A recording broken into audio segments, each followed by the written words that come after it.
One India Kannada YouTube ಚಾನಲ್ಗೆ ಸ್ವಾಗತ. ನಾನು ಸಂದೀಪ್. ಇಂದು ಸಂಜೆ ಇಸ್ರೋದಿಂದ ದೈತ್ಯ ರಾಕೆಟ್ GSLV ಮಾರ್ಕ್ 3 ಉಡಾವಣೆ. ಹೌದು, ತನ್ನ ಇತಿಹಾಸದ ಅತಿ ದೊಡ್ಡ ಹಾಗೂ ತೂಕದ ಉಪಗ್ರಹ ಉಡಾವಣಾ ವಾಹನ GSLV ಮಾರ್ಕ್ 3 ಉಡಾವಣೆಗೆ ಭಾರತೀಯ ಅಂತಾರಾಷ್ಟ್ರೀಯ ಸಂಶೋಧನಾ ಸಂಸ್ಥೆ ಇಸ್ರೋ ಸಜ್ಜಾಗಿರುವಂತದ್ದು. ಶ್ರೀಹರಿಕೋಟಾದ ಸತೀಶ್ ಧವನ್ ಬಾಹ್ಯಾಕಾಶ ಕೇಂದ್ರದಿಂದ ಇಂದು ಸಂಜೆ 5:28ಕ್ಕೆ ಈ ಒಂದು ರಾಕೆಟ್ ಅನ್ನ ಉಡಾವಣೆ ಮಾಡಲಾಗುತ್ತೆ. ಗಗನಯಾತ್ರಿಗಳನ್ನ ಅಂದ್ರೆ ಮನುಷ್ಯರನ್ನ ಈ ಒಂದು ಬಾಹ್ಯಾಕಾಶಕ್ಕೆ ಕಳಿಸುವ ಸಾಮರ್ಥ್ಯವನ್ನ ಈ ಒಂದು ರಾಕೆಟ್ ಹೊಂದಿರುವಂತದ್ದು. ಈ ಮೂಲಕ ಬಾಹ್ಯಾಕಾಶಕ್ಕೆ ಗಗನಯಾತ್ರಿಗಳನ್ನ ಕಳಿಸುವ ಭಾರತದ ಕನಸು ಮತ್ತಷ್ಟು ಹತ್ತಿರವಾಗಲಿದೆ. ಇಲ್ಲಿಯವರೆಗೆ ರಷ್ಯಾ, ಚೀನಾ ಹಾಗೂ ಅಮೆರಿಕ ಮಾತ್ರ ತನ್ನದೇ ಉಡಾವಣಾ ವಾಹನದಲ್ಲಿ ಗಗನಯಾತ್ರಿಗಳನ್ನ ಬಾಹ್ಯಾಕಾಶಕ್ಕೆ ಕಳಿಸಿರುವಂತದ್ದು. ಈ ಅವಕಾಶ ಭಾರತದ ಪಾಲಿಗೂ ತೆರೆಯುವ ಸಾಧ್ಯತೆ ಇದೆ ಅಂತಾನೆ ಹೇಳಬಹುದು. ಈಗಾಗಲೇ ಬಾಹ್ಯಾಕಾಶ ಯಾತ್ರೆಗೆ ಬೇಕಾದ ಎಲ್ಲಾ ಸಿದ್ಧತೆಗಳನ್ನ ಇಸ್ರೋ ನಡೆಸ್ತಾ ಇದೆ. ಅದರಲ್ಲಿ GSLV ಮಾರ್ಕ್ 3 ಪ್ರಮುಖ ಹೆಜ್ಜೆ ಆಗುತ್ತೆ ಅಂತಾನೆ ಹೇಳಬಹುದು. ಇನ್ನು ಈ ಒಂದು GSLV ಮಾರ್ಕ್ 3 ಉಡಾವಣೆಗೆ ಸುಮಾರು 300 ಕೋಟಿ ರೂಪಾಯಿ ಖರ್ಚನ್ನ ಮಾಡಲಾಗ್ತಿದೆ. ಸತತ 6 ಪರೀಕ್ಷೆಗಳು ಯಶಸ್ವಿಯಾದ ಬಳಿಕ ಈ GSLV ಮಾರ್ಕ್ 3ರಲ್ಲಿ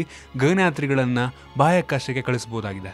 ಒಂದು ಅಂದಾಜಿನ ಪ್ರಕಾರ ಮುಂದಿನ 15 ವರ್ಷಗಳ ಒಳಗೆ ಭಾರತ ಗಗನಯಾತ್ರಿಗಳನ್ನ ಅಂತರಿಕ್ಷಕ್ಕೆ ಕಳಿಸುತ್ತಂತೆ. ಈ ಒಂದು ರಾಕೆಟ್ 43 ಮೀಟರ್ ಉದ್ದ ಇದ್ದು ಅಂದ್ರೆ 13 ಮಹಡಿಗಳ ಕಟ್ಟಡದಷ್ಟು ದೊಡ್ಡದಾಗಿರುತ್ತಂತೆ. ಒಟ್ಟು ಈ ಒಂದು ರಾಕೆಟ್ 640 ಟನ್ ತೂಕವಿದ್ದು ಏಕಾಏಕಿ 4 ಟನ್ ತೂಕದ ಉಪಗ್ರಹವನ್ನ ಕೊಂಡೊಯ್ಯುವಂತಹ ಸಾಮರ್ಥ್ಯ ಈ ಒಂದು ಉಪಗ್ರಹಕ್ಕೆ ಈ ಒಂದು ವಾಹನಕ್ಕೆ ಇರುವಂತದ್ದು. ನಿಮ್ಗೆ ಒಂದು ಇಸ್ರೋದ GSLV ಮಾರ್ಕ್ 3 ಉಡಾವಣೆ ಒಂದು ಹೊಸ ದಾಖಲೆಯನ್ನು ನಿರ್ಮಿಸ್ತಾ ಇರುವಂಥದ್ದು. ಇದ್ರ ಬಗ್ಗೆ ನಿಮ್ಗೆ ಅನ್ಸುತ್ತೆ ಕಾಮೆಂಟ್ ಅಲ್ಲಿ ತಿಳಿಸಿ. ನಿಮಗೆ ಅಂದ್ರೆ ವಿಡಿಯೋ ಇಷ್ಟ ಆಗಿದ್ರೆ ಲೈಕ್ ಮಾಡಿ, ಶೇರ್ ಮಾಡಿ. ಇದೇ ರೀತಿ ನಮ್ಮ ಬೇರೆ ಬೇರೆ ವಿಡಿಯೋಗಳಿಗೆ ಒನ್ ಇಂಡಿಯಾ ಕನ್ನಡ ಯೂಟ್ಯೂಬ್ ಚಾನಲ್ಗೆ ಸಬ್ಸ್ಕ್ರೈಬ್ ಮಾಡಿ. ಧನ್ಯವಾದ.